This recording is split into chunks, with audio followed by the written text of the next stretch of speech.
Hello all. पिछले lecture में हम लोगों ने पढ़ा था कि अगर कोई डेल ऑपरेटर किसी स्केलर फंक्शन पे ऐड करता है तो इस चीज़ को हम लोग पढ़ते हैं ग्रेडियंट ऑफ टी। ओके, अगर वही डेल ऑपरेटर किसी वेक्टर फंक्शन v पे ऐड कर रहा है वह क्रॉस प्रोडक्ट, तो उसको हम लोग पढ़ते हैं कर्ल ऑफ v। अगर वही डेल ऑपरेटर किसी वेक्टर फंक्शन पे ऐड कर रहा है वाया डॉट प्रोडक्ट, तो उसको हम लोग पढ़ते हैं divergence of v।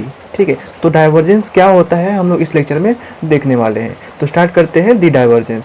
We know del operator is given by x cap डाबा बाय डाबा x प्लस y कैप डाबा बाय डाबा y प्लस z कैप डाबा बाय डाबा z। Let us consider a vector v which is given by v is equal to vx x cap plus vy y cap plus vz z cap. अब हम लोग क्या करते हैं, इन दो vector का डॉट प्रोडक्ट निकालते हैं। इसका मतलब क्या करते हैं, हम लोग डाइवर्जेंस ऑफ v निकालते हैं। तो डाइवर्जेंस ऑफ v निकालते हैं तो क्या करेंगे, इन दोनों वेक्टर का डॉट प्रोडक्ट निकालते हैं। क्या हो जाएगा, x कैप और x कैप का dot product will give you 1। Okay, तो व्हाट विल गेट, डाबा बाय डाबा x of vx। y cap का y कैप के साथ डॉट प्रोडक्ट निकालेंगे तो that will give you 1 and again we will get डाबा बाय डाबा y of vy। z cap के साथ z कैप का डॉट प्रोडक्ट निकालेंगे, again it will give you 1 and what we will get डाबा by डाबा z ऑफ vz। ओके, तो this is what divergence of v looks like. Now if you can see, ये जो del operator है और ये जो v वेक्टर है, दोनों के दोनों वेक्टर हैं। तो दो वेक्टर का कभी भी अगर हम लोग डॉट प्रोडक्ट निकालते हैं तो ओवरऑल जो चीज मिलता है वो होता है स्केलर। तो डेल डॉट v जो है वो है स्केलर क्वांटिटी। ओके, तो ये जो हम लोग ने डाइवर्जेंस ऑफ v निकाला, ये क्या बताता है, तो डाइवर्जेंस ऑफ v ये बताता है कि how much this vector function v is diverging out. कितना ये जो वेक्टर फंक्शन v है वो कितना फैल रहा है, कितना डाइवर्ज हो रहा है, वो ये बताता है डाइवर्जेंस ऑफ v। ठीक है, तो क्या है, divergence of v is a scalar quantity. ये कोई नंबर आने वाला है, अगर नंबर ज़्यादा आ रहा है इसका मतलब क्या है कि जो वेक्टर फंक्शन v है वो ज़्यादा डाइवर्ज हो रहा है। अगर नंबर छोटा आ रहा है, 0 आ रहा है, मतलब वेक्टर फंक्शन डाइवर्ज ही नहीं हो रहा है। कम आ रहा है मतलब वेक्टर फंक्शन कम डाइवर्ज हो रहा है। अगर यही स्केलर निगेटिव आता है, मतलब डेल डॉट वी निकालने के बाद मान लीजिए -2 आता है, फिर -5 आता है, उसका मतलब क्या है, ये जो वेक्टर फंक्शन डाइवर्ज नहीं हो रहा है, कॉन्वर्ज हो रहा है। तो सारे जो वेक्टर्स हैं वो पास आ रहे हैं। जैसे यहाँ इस वाले एग्जांपल में देख रहे हो आप कि सारे जो वेक्टर्स है वो दूर जा रहे हैं, मतलब यहाँ पे जो डाइवर्जेंस है वो पॉजिटिव है। अब यही जो एरोज मैंने बनाए हैं यहाँ पे, ये अगर मैंने अंदर की तरफ बना दिया तो इसका मतलब क्या हो जाएगा कि जो वेक्टर फंक्शन है वो सब पास आ रहे हैं, सब कन्वर्ज हो रहे हैं। ठीक है, तो यहाँ तो अगर वेक्टर ये जो एरोज हैं वो इन्वर्ट होंगे तो ये जो डाइवर्जेंस होगा वो नेगेटिव होगा। अगर एरोज आउटवर्ड्स हैं इसका मतलब क्या है, डाइवर्जेंस पॉजिटिव है। By the way, what you mean by this, ये क्या है, तो ये मैंने बनाया है, वेक्टर फंक्शन को मैंने प्लॉट किया हुआ है। How do we plot a vector function, वो मैं एक एग्जांपल के हिसाब से समझा देता हूँ। Suppose a vector function is given by v is equal to x cap plus y cap plus z cap. Okay, it means that different vectors are present at different points. For example, अगर हम लोग ने x y z का value 1 1 0 रखा यहाँ पे, तो एक वेक्टर मिलेगा मुझे क्या, x के v is equal to x cap plus y cap plus z cap. x के जगह पे मैंने 1 डाल दिया, y के जगह पे मैंने 1 डाल दिया और z के जगह पे मैंने 0 डाल दिया। तो एक वेक्टर मिला 1x cap plus 1y cap plus 0z cap. तो इस पॉइंट पे ये वाला वेक्टर है। अगर दूसरे पॉइंट पे मैं वेक्टर निकालूं तो देखिए एक्स वाई जेड पे 2 0 0, मान लीजिए ये मैंने एक पॉइंट लिया, यहाँ पे मैं वेक्टर निकालना चाहता हूँ, तो ये पॉइंट को मैं इस वाले एक्स वाई जेड के जगह पे मैं सब्स्टिट्यूट करूँगा एक्स वाई जेड की वैल्यू। तो क्या मिलेगा, ये y और z तो 0 0 है, x के जगह पे मैंने 2 डाल दिया। ठीक है, तो ये जो वेक्टर मिला मुझे वो क्या मिला, 2x कैप। तो इस पॉइंट पे वेक्टर ये है, इस पॉइंट पे ये वाला वेक्टर है। और मान लीजिए एक अगर पॉइंट लेते हैं 0 -2 0, तो इस पॉइंट पे मुझे वेक्टर मिलेगा, y के जगह पे मैंने डाल दिया -2, तो मिल जाएगा मुझे v is equal to -2 y cap. मतलब इस पॉइंट पे वेक्टर ये वाला है। अगर मैं इसको फिजिकली रिप्रेजेंट करना चाहूँ ये कोऑर्डिनेट एक्सिस पे, देखिए पहला पॉइंट मैंने क्या लिया था, पहला पॉइंट मैंने लिया था 1 1 0। तो 1 1 0 कहाँ पे रहेगा, ये x एक्सिस है और ये आपका y एक्सिस है। ठीक है, ये आपका x एक्सिस है। तो पहला पॉइंट मैंने लिया था 1 1 0। 1 1 0 कहाँ पे मिलेगा, x कोऑर्डिनेट 1 है, y कोऑर्डिनेट 1 है यहाँ पे। तो यहाँ पे वेक्टर कैसा है, तो यहाँ पे वेक्टर ये वाला है 1x cap plus 1 y cap. तो ये कुछ वेक्टर ऐसा है इस पॉइंट पे। ठीक है, अगर दूसरा पॉइंट लूँ मैं तो दूसरा पॉइंट क्या था, 2 0 0। तो 2 0 0 कहाँ है, एक्स एक्सिस का कोऑर्डिनेट 2 है, बाकी दोनों 0 है, तो एक्स एक्सिस का कोऑर्डिनेट मान लीजिए यहाँ पे ये है, तो इस पॉइंट पे वेक्टर फंक्शन इस डायरेक्शन में है, ठीक है। 2 0 0 यहाँ पे है, ठीक है, 2 0 0 यहाँ पे है, मैंने सेकंड पॉइंट लिया, तो इस पॉइंट पे वेक्टर कैसा ड्रॉ होगा, ऐसा कुछ ड्रॉ होगा, ठीक है। अभी नेक्स्ट पॉइंट लेते हैं, नेक्स्ट पॉइंट क्या है, 0 -2 0, तो 0 -2 0 मतलब क्या, वाई कोऑर्डिनेट -2 है, वाई कोऑर्डिनेट -2 कहाँ पे आएगा, यहाँ पे आएगा, बाकी दोनों 0 हैं, तो इस पॉइंट पे वेक्टर का जो डायरेक्शन है वो ऐसा है, मतलब कि जितने पॉइंट्स लेंगे हर एक पॉइंट पे वेक्टर का डायरेक्शन अलग अलग आएगा। यहाँ पे पॉइंट लिया मैंने तो यहाँ पे वेक्टर का डायरेक्शन अलग आएगा, यहाँ पे एक पॉइंट लिया तो यहाँ पे वेक्टर का डायरेक्शन अलग आएगा। मतलब क्या है कि ये जो वेक्टर फंक्शन मैंने वी डाला था, ये क्या है कि कोऑर्डिनेट स्पेस में हर एक पॉइंट पे वेक्टर का डायरेक्शन अलग अलग है। तो वैसे ही एक मैंने वेक्टर फंक्शन प्लॉट किया हुआ यहाँ पे, जहाँ पे हर एक पॉइंट पे वेक्टर का डायरेक्शन अलग अलग है। ये जो एरो, अगर जो बड़ा एरो है मतलब उसका मैग्नीट्यूड बड़ा है, छोटा एरो है मतलब उसका मैग्नीट्यूड छोटा है, ये रिप्रेजेंट करने का तरीका है। तो जैसे थोड़ी देर पहले मैंने जस्ट बताया कि अगर डाइवर्जेंस ऑफ वी अगर पॉजिटिव आ रहा है, उसका मतलब क्या है कि ये जो वेक्टर फंक्शन है वो डाइवर्ज हो रहा है कुछ इस तरह। अगर यही अगर वेक्टर फंक्शन अगर कॉन्वर्ज होगा कुछ इस तरह, तो यहाँ तो ऐसे वेक्टर फंक्शन का आप डाइवर्जेंस निकालोगे तो वो नेगेटिव आएगा। यहाँ पे मैंने 2 एग्जाम्पल और भी लिए हुए हैं।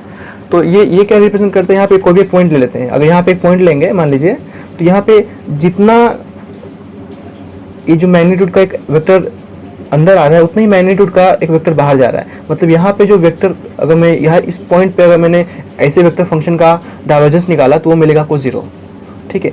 यहाँ पे भी निकालेंगे तो जितने मैग्नीट्यूड का वेक्टर यहाँ पे अंदर आ रहा है, इसकी तरफ आ रहा है पॉइंट की तरफ, उतने ही मैग्नीट्यूड का वेक्टर इस पॉइंट की बाहर की तरफ जा रहा है। इसका मतलब क्या है कि इस पॉइंट पे भी डाइवर्जेंस निकालेंगे इस वेक्टर फंक्शन का, तो वो भी मिलेगा आपको 0।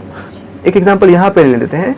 अभी मान लीजिए यहाँ पे मैं डाइवर्जेंस निकालना चाह रहा हूँ, तो इतने मैग्नीट्यूड का वेक्टर फंक्शन इसकी तरफ आ रहा है और उससे ज़्यादा मैग्नीट्यूड का वेक्टर फंक्शन इस पॉइंट से बाहर की तरफ जा रहा है। मतलब क्या है कि यहाँ पे जो ये जो पॉइंट है, इस पॉइंट पे डाइवर्जेंस क्या है, पॉजिटिव है, क्योंकि बहुत छोटा मैग्नीट्यूड का वेक्टर पास इसकी तरफ आ रहा है और बड़े मैग्नीट्यूड का वेक्टर इससे दूर जा रहा है।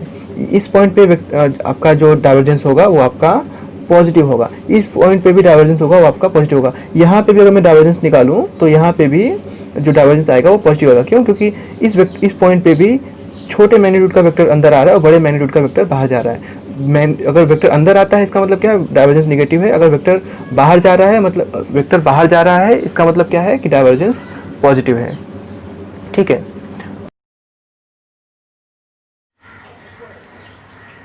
अब हम लोग स्टार्ट करते हैं the curl. What do you mean by curl? When a del operator acts on a vector function via cross product, we read it as a curl of v, ठीक है। नाउ मुझे पता है कि डेल ऑपरेटर क्या होता है। Del operator is x cap डाबा बाय डाबा एक्स प्लस वाई कैप डाबा बाय डाबा वाई प्लस जेड कैप डाबा बाय डाबा z. Let a vector function v is given by x cap v x plus Y cap v y plus Z cap v z. अभी हम लोग क्या करेंगे, इन दोनों वेक्टर्स का क्रॉस प्रोडक्ट निकालेंगे, ठीक है।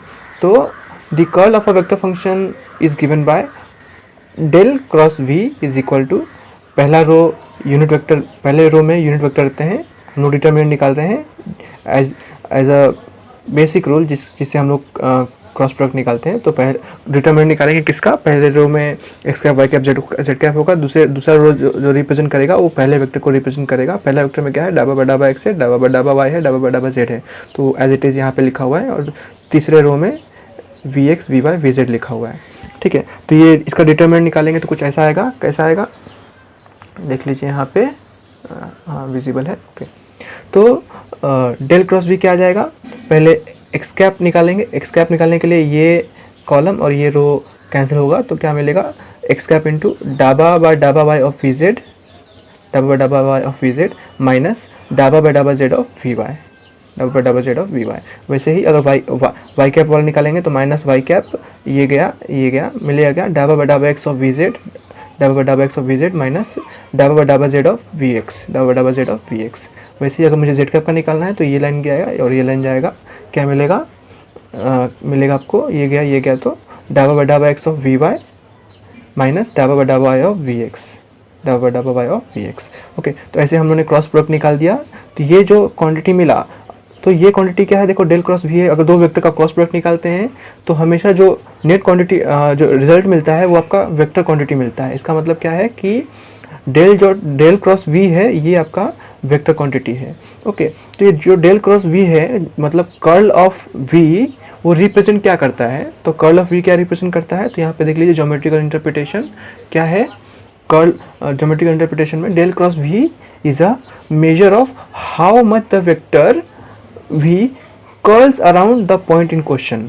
कर्ल्स अराउंड मतलब क्या, कि कितना घूम रहा है वेक्टर फंक्शन वो निकालता है। अगर हम लोग ने किसी भी वेक्टर फंक्शन v का डेल कर्ल निकाला तो फॉर एग्जांपल यहाँ पे डायग्राम मैंने बनाया हुआ है, ये चेक कर लेते हैं। ठीक है, यहाँ पे मैंने एक वेक्टर फंक्शन ड्रॉ किया हुआ है। ठीक है, मान लीजिए अगर वेक्टर फंक्शन ऐसा कुछ ड्रॉ करने के बाद ऐसा कुछ आया कि इस पॉइंट पे डायरेक्शन यहाँ है, इस पॉइंट पे वेक्टर का डायरेक्शन यहाँ है, इस पॉइंट पे वेक्टर का डायरेक्शन यहाँ पे है। इस वेक्टर फंक्शन को मैंने ड्रॉ किया, तो यहाँ पे कोई भी एक पॉइंट ले लेते हैं। मान लीजिए यहाँ पे पॉइंट लेते हैं, तो इस पॉइंट पे ये जो वेक्टर फंक्शन वो कितना कर्ल हो रहा है, कितना घूम रहा है, वो बताता है आपको। वो क्या वो मिलता है आपको डेल क्रॉस वी से। मतलब डेल क्रॉस वी निकाला तो क्या निकालेंगे, del cross v is a measure of how much the vector function v curls around the point in question. उस पॉइंट पे कितना घूम रहा है वेक्टर फंक्शन वी, वो निकालता है आपका डेल क्रॉस वी।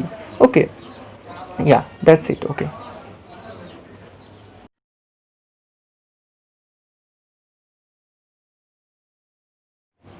ठीक है, कुछ एग्जांपल्स देख लेते हैं हम लोग। एक वेक्टर फंक्शन v ले लेते हैं। वो vector function v is given by x into x cap plus y into y cap plus z into z cap. Okay, अभी इस वेक्टर फंक्शन v का हम लोग डाइवर्जेंस निकालते हैं। डाइवर्जेंस मतलब क्या, डेल ऑपरेटर को ऐड करेंगे वेक्टर फंक्शन v पे वाया डॉट प्रोडक्ट, तो इसको हम लोग पढ़ते हैं डाइवर्जेंस ऑफ v। तो डेल ऑपरेटर का मैंने यहाँ पे लिखा हुआ है। डेल ऑपरेटर क्या है, डाबा बाय डाबा x एक्स कैप प्लस डाबा बाय डाबा वाई कैप प्लस डाबा बाय डाबा जेड कैप। और वेक्टर फंक्शन v क्या है, x into x cap plus y into y cap plus z into z cap. ठीक है, इन दोनों वेक्टर्स का मैं डॉट प्रोडक्ट निकाल रहा हूँ। तो एक्स कैप का डॉट प्रोडक्ट निकलेगा एक्स कैप के साथ, दैट विल गिव यू 1। तो फिर क्या होगा, डाबा बाय डाबा एक्स ऑफ एक्स, एक्स का derivative with respect to X, वो क्या मिलेगा आपको 1। ओके, प्लस वाई कैप का डॉट प्रोडक्ट वाई कैप के साथ आपको 1 देगा। डाबा बाय डाबा वाई ऑफ वाई, वाई का derivative with respect to Y again आपको मिलेगा 1। ओके, प्लस जेड कैप का डेरिवेटिव, जेड कैप और जेड कैप का डॉट प्रोडक्ट निकालेंगे आपको 1 मिलेगा। डाबा बाय डाबा Z of Z, that is Z का derivative with respect to Z, वो भी आपको 1 मिलेगा। तो 1 प्लस 1 प्लस 1 क्या मिल गया आपको, divergence of v that is equal to 3। Divergence of v क्या मिल गया आपको, पॉजिटिव मिल गया। ठीक है, डाइवर्जेंस ऑफ v पॉजिटिव मिला, क्या मिला मतलब क्या, ये जो वेक्टर फंक्शन v मैंने लिखा हुआ है, ये वेक्टर फंक्शन v को अगर आप ग्राफ पेपर में प्लॉट करोगे तो आपको ऐसे फैलता हुआ दिखेगा, एक दूसरे से दूर जाते हुए दिखाई देंगे सारे के सारे वेक्टर्स। ओके, अब इसी वेक्टर फंक्शन v को का हम लोग क्रॉस प्रोडक्ट, इसी वेक्टर फंक्शन v का हम लोग कर्ल निकालते हैं। ठीक है, कर्ल निकालते हैं, तो कर्ल निकालने के लिए क्या करेंगे हम लोग, कर्ल निकालने के लिए डेल ऑपरेटर ऐड करेगा वेक्टर फंक्शन v पे वाया क्रॉस प्रोडक्ट। ठीक है, तो क्रॉस प्रोडक्ट निकालने के लिए आपको यूजुअल वे पता है, डिटरमिनेंट निकालते हैं। डिटरमिनेंट किसका निकालेंगे, पहले रो में आपका यूनिट वेक्टर्स रहेंगे, दूसरे रो में डेल ऑपरेटर के कोएफिशिएंट्स रहेंगे, और तीसरे रो में वेक्टर v के कोएफिशिएंट्स रहेंगे। एक तो ये मैंने लिखा है एज इट इज़। ठीक है, अभी क्रॉस प्रोडक्ट निकालते हैं, तो ये एक्स कैप, वैसे का एक्स कैप निकालने के लिए क्या करेंगे, ये लाइन गया, ये लाइन गया, तो डाबा बाय डाबा Y of Z, okay, minus डाबा बाय डाबा Z of Y, minus Y direction वाला निकालने के लिए क्या करेंगे, ये लाइन कैंसिल होगा, ये लाइन कैंसिल होगा, क्या मिलेगा, डाबा बाय डाबा एक्स ऑफ जेड, डाबा बाय डाबा एक्स ऑफ जेड माइनस डाबा बाय डाबा जेड ऑफ एक्स, डाबा बाय डाबा जेड ऑफ एक्स। ओके, वैसे ही जेड का भी सेम, लेकिन अब ध्यान दोगे कि यहाँ पे जेड का डेरिवेटिव निकाल रहे हैं partially with respect to y. मतलब क्या है कि अगर हम पार्शियल डेरिवेटिव निकालते हैं, मतलब क्या है कि अगर partial derivative with respect to y निकाल रहे हैं तो वाई को छोड़ के ये बाकी सारे चीज़ों को वो कांस्टेंट कंसीडर करता है। मतलब इस डेरिवेटिव के लिए जेड भी कांस्टेंट है, तो कांस्टेंट का डेरिवेटिव निकालेंगे तो वो आपको 0 देगा। अगेन यहाँ पे भी partial derivative of Y with respect to Z, ये भी आपको 0 देगा। वैसे ही partial derivative of Z with respect to Y with respect to X, ये भी 0 देगा, ये भी 0 देगा, ये भी 0 देगा, ये भी 0 देगा। मतलब क्या मिला आपको कि कर्ल ऑफ जो v मिला वो आपको मिला है 0। तो कर्ल ऑफ v 0 मिला है, इसका मतलब क्या है कि जो वेक्टर फंक्शन v मैंने यहाँ पे लिखा हुआ है, ये कहाँ गया ऊपर, हाँ ये वाला वेक्टर फंक्शन v, ये घूमेगा नहीं। घूमेगा नहीं मतलब क्या, अगर ये अपने पास ये कोऑर्डिनेट एक्सिस है तो यहाँ पे वो रोटेट नहीं होगा, मतलब इसका कर्ल 0 है। It will not curl around any point in the coordinate space. ठीक है, this is how we can imagine कि कर्ल ऑफ वेक्टर क्या होता है और डाइवर्जेंस ऑफ वेक्टर क्या होता है। Okay, thank you. करम, देखना साबुन से हाथ धो के जर्म्स का क्या होता है। हाँ। अपनी फिंगर लाओ और सोचो कि ये जर्म्स है। जर्म्स को कुछ हुआ नहीं। अब अपना फिंगर सोप पे लगाओ। वाह मम्मा, जर्म्स भाग गए। बिल्कुल सही। जर्म से बचने के लिए किसी भी साबुन से हाथ धोइए कम से कम 20 सेकंड तक। डेटॉल द्वारा जनहित में जारी। अभी आप लोगों ने जो ऐड देखा उसमें क्या था कि ये जो पानी था, पानी के ऊपर काली मिर्च का पाउडर छिड़का हुआ था। ठीक है, तो जैसे ही वो लड़का अपनी उंगली में साबुन को रब करता है और इसके पानी के अंदर वो उसने डिप किया, तो क्या हुआ कि जो सारे के सारे जो काली मिर्च के जो पाउडर था जो सेंटर में था, वो सारे के सारे डाइवर्ज हो गए और कोने में चले गए, एंड पे चले गए। मतलब क्या हुआ, जो हुआ क्या कि ये जो काली मिर्च का पाउडर है वो डाइवर्ज हुआ। तो डाइवर्जेंस कैसा दिखता है वो आप लोगों ने जस्ट इमेजिन कर लिया होगा वो वीडियो देखने के बाद। बाय द वे, वो जो काली मिर्च का जो पाउडर था वो साइड में क्यों जाता है उसका भी एक्सप्लेनेशन मैं दे देता हूँ। वो क्यों जाता है, वो जाता है क्योंकि जैसे ही हम लोग अपने हाथ पे साबुन रब करते हैं और पानी में डिप करते हैं, तो जहाँ पे हम लोगों ने डिप किया वहाँ के पानी का सरफेस टेंशन कम हो जाता है। सरफेस टेंशन कम हो जाता है, इसके लिए वहाँ के जो पार्टिकल्स रहते हैं या तो साइड में चले जाएंगे या तो वो पानी के अंदर डूब जाएंगे। तो पानी के ऊपर वो तैर नहीं सकते क्योंकि वहाँ का सरफेस टेंशन कम हो चुका है एज़ कम्पेयर टू एंड वाला सरफेस टेंशन। तो इसके लिए वो वहाँ के जो ब्लैक पेपर्स हैं वो या तो नीचे चले जाएंगे या तो साइड में चले जाएंगे। ये एक्सप्लेनेशन था वो ऐड का। Okay, thank you.